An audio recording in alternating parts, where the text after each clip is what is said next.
So it was in the late 1800 when Henry Flagler, this industrialist, decided to expand the East Coast Railway down to Florida, South Florida, and he brought people, business, and eventual prosperity to this region, one of the richest in the United States.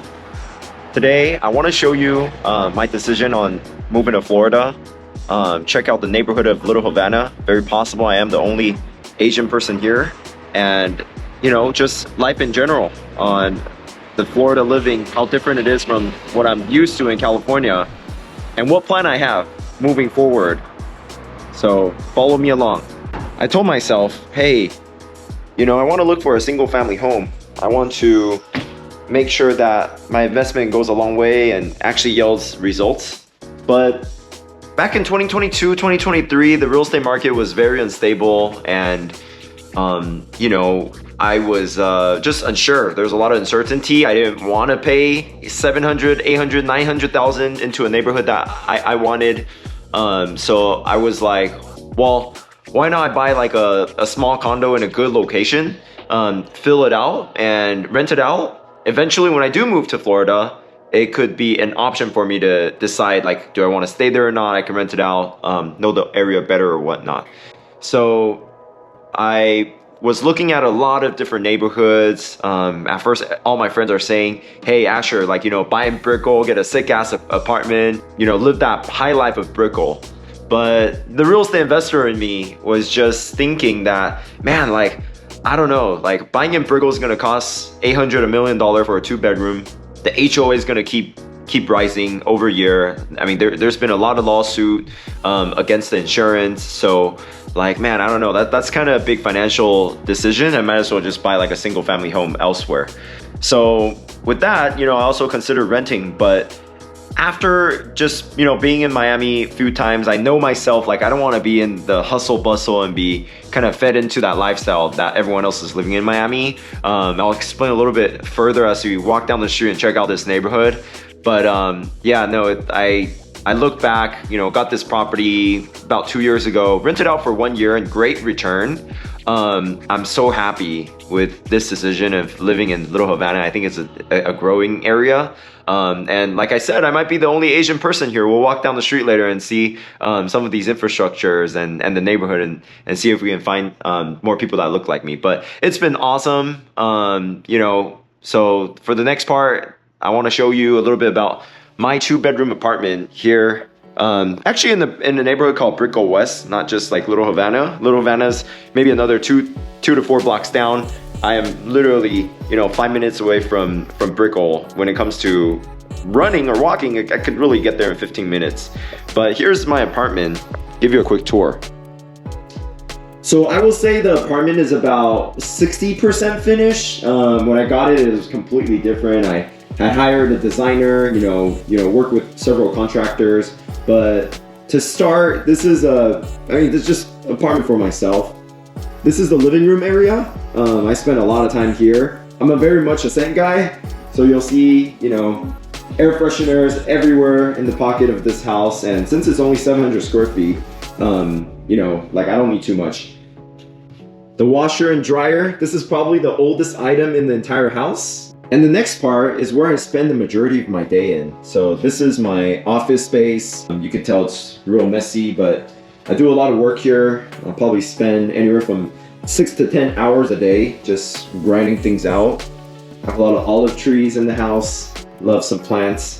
Actually, shout out to all my ADP family for calling me out for having a boring background. They made me buy these plants. To be honest, this is the closet for the guest bedroom / office.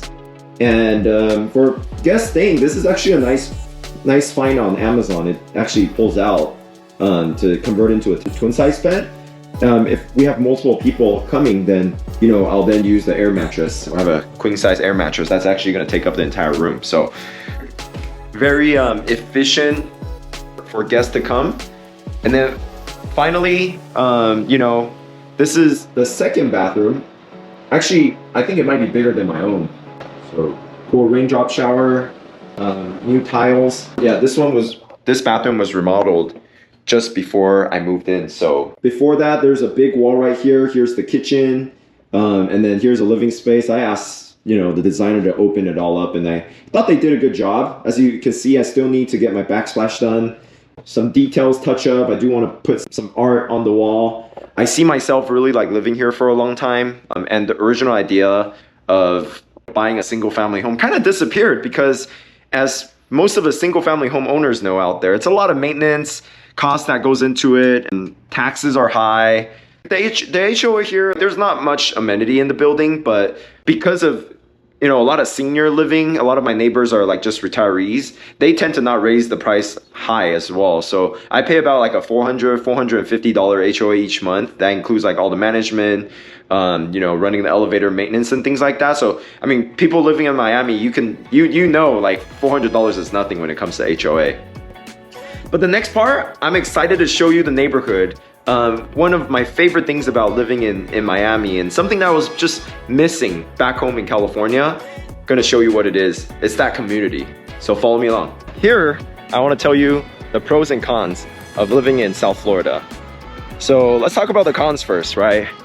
It's June 1st today, 2025, and when I began this video, you saw like it was gloomy outside, and all of a sudden, look at this weather, it's so perfect. So, I mean, it took me a little bit to kind of adapt to the summer months here, just because I think most people here, they're somewhat used to it. In California, there's no humidity, something that in the beginning I had to get used to. All right, con number 2, these crazy drivers. Man, when I made that first drive across the country, everything was smooth, and I got to Florida and I always experienced the craziest drivers. Like, they don't give a damn, okay? They thrive in chaos. And you got these like mopeds, the police don't care, just part of the culture, I guess, down here.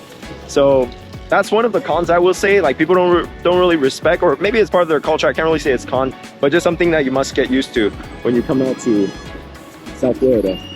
And I mean, I gotta talk about the things I do love about this place, right? I've said a lot about like the community, just the friendliness of people. It's together. Like, people try to help each other out, and I think another key thing I love is just the food. Man, this place is so multicultural. I don't think I've had, great Dominican food or great Nicaraguan food before moving here, but like now I know those spots, and I just love taking my foodie friends out there to try out like something they'll never be able to find unless they visit that exact country. Here in Miami, they have that. So that's one thing that's really, really awesome. Another thing I absolutely love about living in South Florida is, the dancing culture. My dance studio, Miami Baile, is just right downstairs from my area. I can go there Tuesday, Thursdays, pick up some new moves. I know there are some local restaurants here that they'll open up like kind of like a secret part of the section of the restaurant, maybe kind of like a speakeasy vibe. Open late, people just go play music, dance, very laid back, cheap beer, cheap drinks. Absolutely love that culture. Something that I don't get back home. It's not my culture, but slowly I got adapted to it, and it's like a bug, it bites you. Not gonna lie, some mornings I'll just blast music at home and just start dancing by myself. So it's cool to see like how a person grow or changes through environment, and I will never take this for granted. Oh man, it's a beautiful day, and I'm gonna end this video on just adding on the last thing I love about Miami. There's something going on every day, every week, every month of the year. So this afternoon, I'm gonna join a friend to go check out the Miami Swim Week. It's one of the biggest swim events of probably the world. Everyone flies in, we'll see some shows, see some like new products that's related to, swimwear, maybe swimming tech.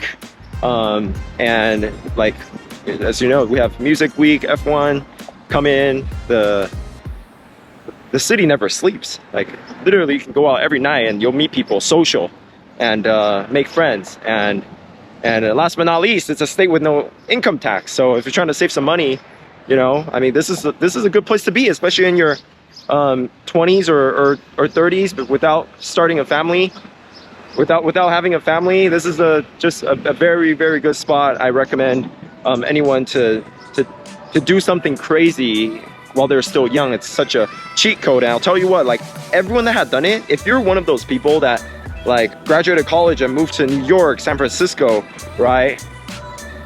I'm sure you didn't have too much regret for doing that, because you're just exploring something outside of your comfort zone that a lot of your peers, they didn't want to do that, right? They're probably scared of, you know, discomfort. But ultimately, you can only do this when you're young and, you know, build a foundation, immerse yourself in a different environment and grow. Like, oh man, the Miami Heat got this thing overheated, man.